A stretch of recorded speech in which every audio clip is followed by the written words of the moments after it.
How much coverage would you like to have? That very simple question. So one day, years after I've been in the business, I was sitting with a client and I just randomly asked them, not even really thinking about it, how much coverage would you like to have? Welcome to the Final Expense Sales Academy, the hub for mastering the art of final expense life insurance sales. If you're looking to become a pro in the final expense industry, you're in the right place. My name is Kyle Williams, and I'm your host to go through the ins and outs of the final expense business, from tips to tricks to industry insights. We cover everything you need to close deals with confidence, provide true value to your clients, and become a better insurance agent. So hit that subscribe button. Let's get started on elevating your sales game one video at a time.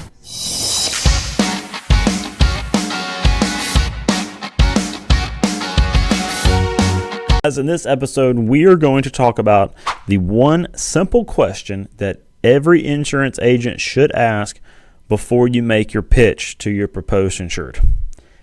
How much coverage would you like to have? That very simple question. So one day, years after I've been in the business, I was sitting with a client and I just randomly asked them, not even really thinking about it, how much coverage would you like to have? And that somebody already had an insurance policy in place, and it was a much lower, and they answered the question with a death benefit, but the policy that they already had was a much lower face amount than what they stated. And I just had a curiosity. One thing you learn as a good insurance agent, you're always curious. So I asked them, why did that insurance agent only get you that much coverage? And their response was, that's all they showed me. It was an epiphany that day. I had learned something. Years in the business, I had learned something. It dawned on me that hundreds, if not thousands, of insurance agents are just showing plans to insureds with absolutely no regard to how much coverage a person really wants. As an insurance agent, they could be overselling them. They could be underselling them. They don't know if they do not ask the question. So as you can imagine, that day, I got my client now a better insurance policy for a lot more coverage, paying a lot more premium, and that insurance agent probably could have got that sale, but they didn't ask the question. So now they're my client and have been for years.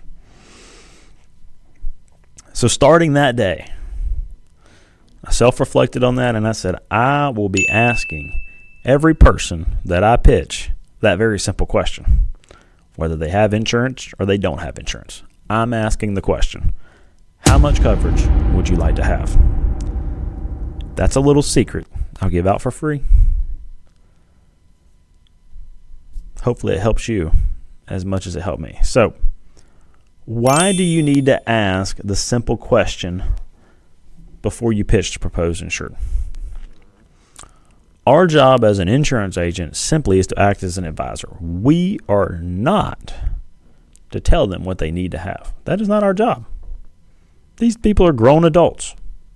Our job is to be an advisor, educate and advise. If they ask you for your opinion, you can state it. Otherwise, educate and advise. Our job is to fill the needs of how much coverage that they need to have within their budget. That's the goal. It's not our job to tell them what they need to have, as I mentioned before. By asking the simple question, it tells you exactly how much coverage to pitch them. Make sure that they're telling you. If they don't tell you how much coverage that they want, they're going to tell you what they want it for. And then now you can back into it for how much coverage that you need to pitch them. This will satisfy their need for insurance, and it makes the business more sticky. That way it doesn't fall off the books because they have a purpose for the policy, and they stated it. It was their idea. Here's the thing. I know some of you are thinking, well, they might just throw out a random number like $50,000 and we end up pitching them too much coverage. That does happen, okay? It does. Walk gracefully down that path. Whenever you show them numbers, you need to make sure that you can pivot quickly. Let them know that these are not the only plans available very clearly, and you can always decrease the plans down. Okay? Just make sure you walk through that tactfully and make sure that they understand that. It is your job to communicate that the plans that you showed them are not the only ones available. If you don't do that, that's your fault, because they only know what you showed them. They can't read your mind, okay? By asking them that very simple question, you will get a real feel of where they are, of how much cover that they need to have. This is a little secret sauce. This will help you get more premium, and this will help your business be more sticky. Both ways. If you're an insurance agent who shows $10,000 to $20,000 in every house that you sit down, I would today urge you to stop doing that. You are not serving your client correctly by doing that. Ask them instead, how much coverage would they like to have? Will most of your insurance policies in the final expense world still be between $10,000 and $20,000? Absolutely. But if you quote somebody who maybe is looking for $30,000 or $40,000 or $50,000, $10,000 to $20,000, you just left a lot of premium on the table. And then when somebody as a true advisor comes behind you and asks that very simple question, your policy's gone, and now they're paying the new insurance agent who served their needs. So it's our duty to ask them how much coverage that they would like to have. These people know their budget, okay? They're not kids. They know their budget. They know what they can afford. And then work it in there somehow, some way or another. So start asking the question, how much coverage would you like to have, before you pitch the numbers down on your pitch sheet. Hope you received something valuable here. If it did, share it with your friends. Share it on social media. Be sure to subscribe so that way you catch our latest videos. If you have any questions, comment below, and we will see you in the next episode.